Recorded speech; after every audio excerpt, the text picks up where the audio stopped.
अब ये 6 तस्वीरें आप देख रहे हैं जहां एक तरफ शिवराज सिंह चौहान मां नर्मदा की पूजा करते हुए नजर आ रहे हैं, तो अपने क्षेत्र छिंदवाड़ा में कमलनाथ ने भी भगवान का आशीर्वाद लिया। इंदौर से कैलाश विजयवर्गीय चुनावी मैदान में हैं, वो किस तरह से आशीर्वाद लेने पहुंचे, भगवान के दर पर पहुंचे, एक तस्वीर हम उसकी भी दिखा रहे हैं। मध्य प्रदेश सरकार में मंत्री विश्वास सारंग भी भगवान का आशीर्वाद लेते हुए इन तस्वीरों में आ रहे हैं। इसके अलावा प्रहलाद पटेल और जीतू पटवारी को भी आप इन तस्वीरों में देख रहे हैं। कांग्रेस नेता जीतू पटवारी वोट कास्ट करने से पहले घर से तिलक लगाकर बाहर निकलते हुए। हमारे तमाम सहयोगी लगातार हमारे साथ बने हुए हैं। सबसे पहले मैं विजय लक्ष्मी का रुख कर लेती हूं। विजय लक्ष्मी, आप छिंदवाड़ा में मौजूद हैं। छिंदवाड़ा कमलनाथ का गढ़ माना जाता है, यहां से एक बार फिर से कमलनाथ चुनावी मैदान में है, तो किस तरह की बातचीत आपकी लोगों से हुई, उनका क्या कहना है, किन मुद्दों के साथ वो चुनावी मैदान में है, अपना कितने प्रतिशत वोटिंग कर ली गई है और आपको क्या लग रहा है?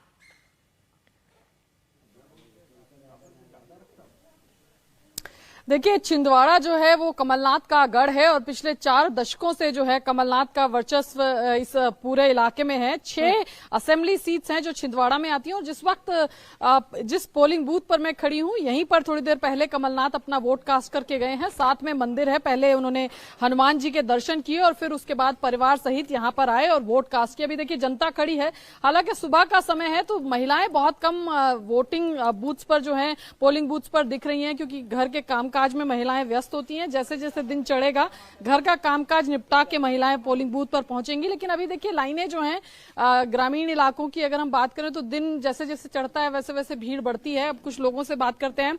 क्या इस बार लग रहा है चुनाव में मुद्दा क्या है इस बार? एक तरफ कांग्रेस की गारंटीज हैं तो दूसरी तरफ बीजेपी भी अपनी बात करिए कि जो काम उन्होंने किया 5 साल में। रोजगार और महंगाई, यही सब मुद्दा है इस बार। इसी को देख के चुनाव में जो नतीजे आएंगे, तो रोजगार और महंगाई सबसे बड़ा मुद्दा है। जी जी, आप बताइए क्या लग रहा है आपको इस बार, क्या बड़े मुद्दे हैं जनता के लिए, क्या मेन चीज रहेगी जिसके? रोजगार जी। तो ये रोजगार एक बड़ा मसला है युवाओं के साथ।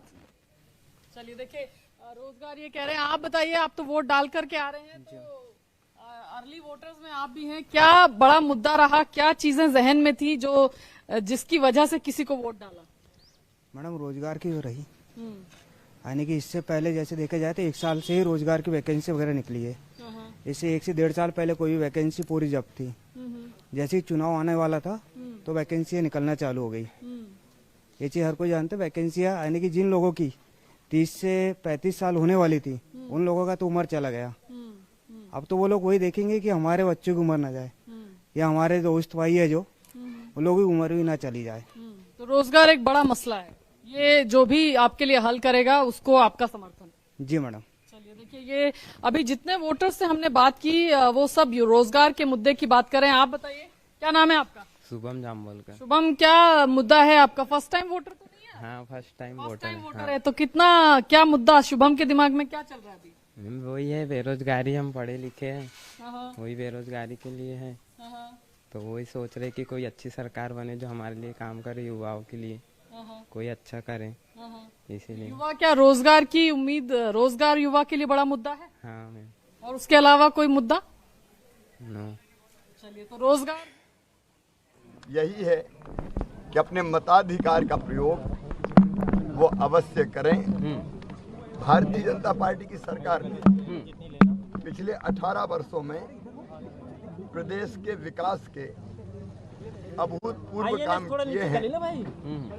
बीमारू प्रदेश को विकसित राज्य बनाया है और अब हम मध्य प्रदेश को सर्वश्रेष्ठ राज्य बनाना चाहते हैं देश का।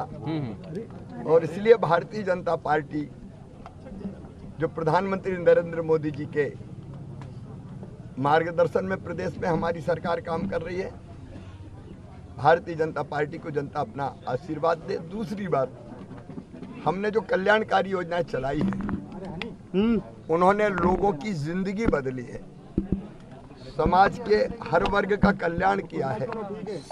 पहले लाडली मुख्यमंत्री शिवराज सिंह चौहान को आप सुन रहे थे। मां नर्मदा की पूजा करने के बाद वो अपने कॉन्स्टिट्यूएंसी में पोलिंग स्टेशन में वोट डालने के लिए पहुंचे। उनकी पत्नी साधना सिंह और उनके परिवार के सदस्य, उनके बेटे भी आपको तस्वीरों में नजर आ रहे हैं। इस दौरान भी उन्होंने कांग्रेस पर निशाना साधते हुए कहा कि कांग्रेस ने किस तरह से मध्य प्रदेश को बीमारू राज्य बनाया। बीजेपी की सरकार ने, हमारी सरकार ने मध्य प्रदेश को बीमारू राज्य की श्रेणी से बाहर निकालकर एक विकसित राज्य बनाया और हमारी कोशिश यही है कि हम इस राज्य को और आगे ले जाएं, इस राज्य की प्रगति के लिए काम करें। आपको बता दें कि मध्य प्रदेश में सबसे ज्यादा रैलियां शिवराज सिंह चौहान ने की हैं। लगभग 160 सभाएं उन्होंने आचार संहिता लगने से पहले की हैं।